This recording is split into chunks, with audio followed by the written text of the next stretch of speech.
3, 2, 1, jump! Good day nga pala sa inyo guys. Bali napisa na nga pala yung yung kitawa chicken ko guys. Kasi nga binili ako dati. Tapos binilid ko siya ngayon. Napisa na siya guys. Bali ito na nga pala yung mga sisil niya. May napisang 6. May napisang 6 na sisil guys. Bali itong kulay itim is anak ng organic. Sinama ko lang. Bali dito nga pala sila nilagay guys. Para safety sila. Hindi sila makain ng pusa guys. Hindi sila makain ng kung anong pwedeng kumain sa kanila. Safety sila dito guys. Ayan o. Tuwang-tuwa sila. Bali, naglagay din ako ng brother guys. Yan yung pinaka-brother nila. Yung maliit na yan.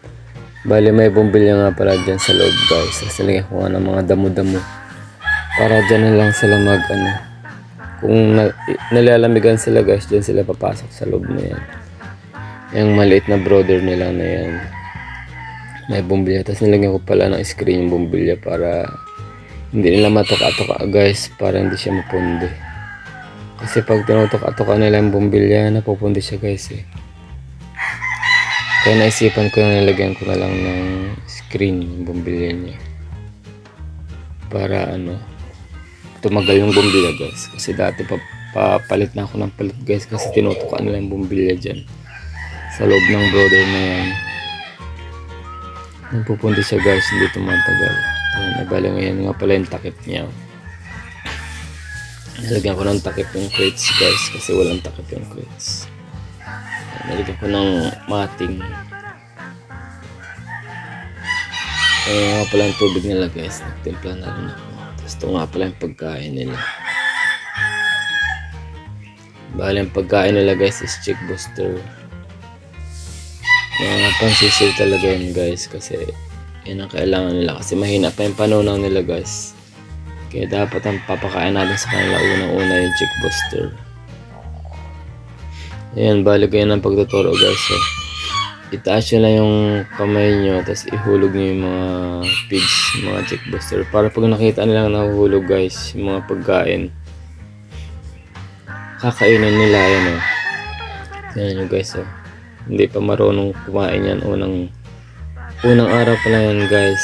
Tinuturuan ko silang kumain. Nahuhulog-hulog kong ganyan. Iniikot-ikot ko. Ayan. Bali sila kasi ang naunang napisa guys. Yung tatlong yan. Yan, tignan nyo. Ang sisigla nila. Akala parang tagal na nilang napisa guys. Ayan. Kakapisa lang yun. Ayan, tignan nyo sila diba. Kumakain na sila. Ayan. Marunong na. Kasi pag walang inahin guys, ganyan dapat. Turuan silang ganyan. Para matuto silang kumain. Kasi pag may inahin, yung inahin mismo magtuturo sa kanila guys. Para kumain. Itataas na yung pagkain. Kaya ang ginawa ko, binubudbud ko na lang. Bali, 3 pa lang yung napisaan nun guys eh. Ayan, tignan natin kung Ayan guys, meron na namang napisang isa guys. Kuha na natin, ilagay natin doon sa mga kasama niya. Yan, bali tanghali nga pala ako naglipat guys. Para mainit siya. Para hindi sila malamigan. Ayan, meron na naman guys napisa. May 2 na naman. May isang organic na kasama guys. Yan o, tanghali ang tapat ako. Mainit. Mainit yung panahon. Yan guys, marami-rami na silang napisa guys. May kasamang organic. Ilan na ba sila? 2, 4, 5, 6, 7 na? 7 na ba sila? Ayan guys, turuan ko naman silang kumain para matuto sila. Turuan ko silang lahat.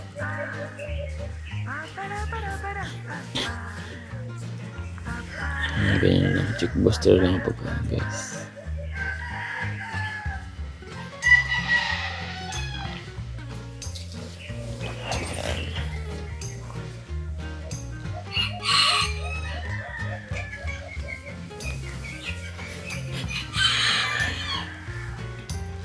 Kailangan na lang matuto guys kumain lahat eh.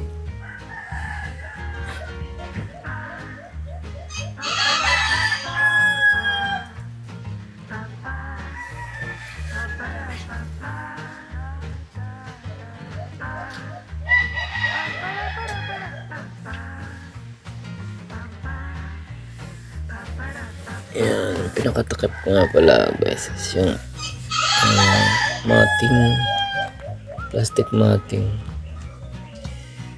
Yan. Ano palang ginamit kong takip. Kasi matibay yan guys.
Ayan guys.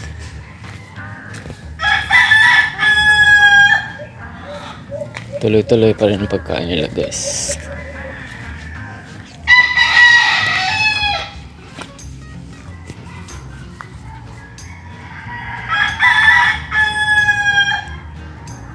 Enjoy sila sa pagkain guys. Kasi masarap yung pagkain nila kasi nga pang sisiw talaga. Maliliit kaya nilang kainin.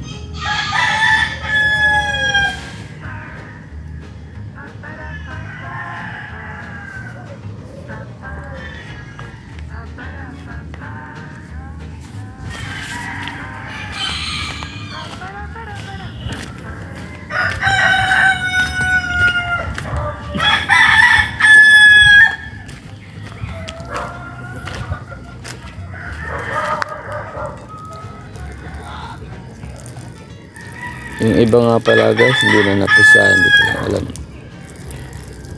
Bali, hindi nakalabas yung sisiw guys eh.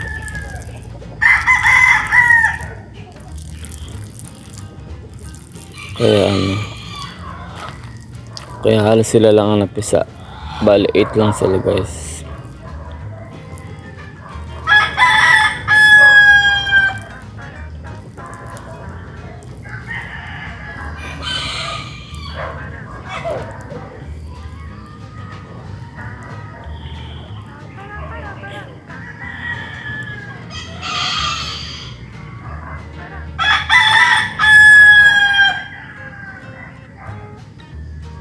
Yan, sinapinalan ko nga pala ng yung flooring nila guys. Ng papel para yung kulay puti yung sinapin ko guys para kitang-kita nila yung pagkain nila. Kasi pag may ibang kulay hindi nila makikita yung pagkain nila guys eh. Kaya ang ginawa ko yung puti ang sinapin ko para makita nila yung pagkain nila.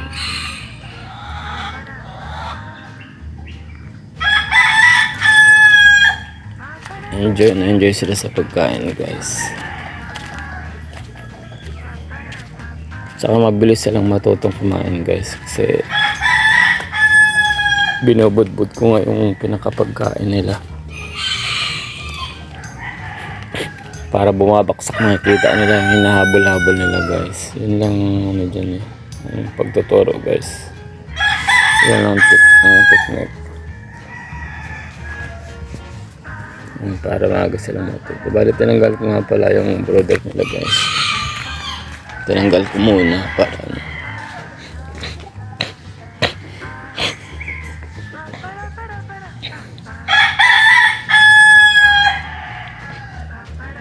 Ayan, tinanggal ko muna para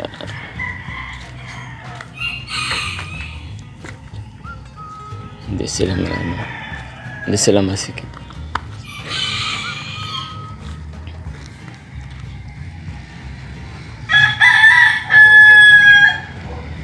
Ayan, kaya kung may mga sisukain ng pisa guys, kaya gawin nyo para mabilis silang matutong kumain. Ibudbud nyo lang, tsaka dapat kulay puti yung pinakasapi nila para kita agad nila yung pagkain guys.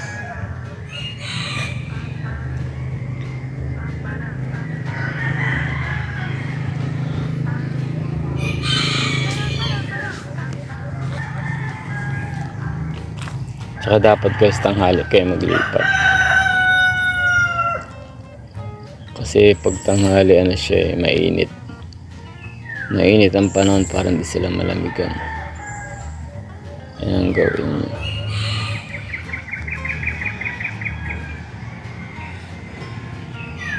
Bale ito nga pala yung mga parents nila guys. Ito yung lalaki guys. Yan yung pinakalalaki niya ng Kitawa.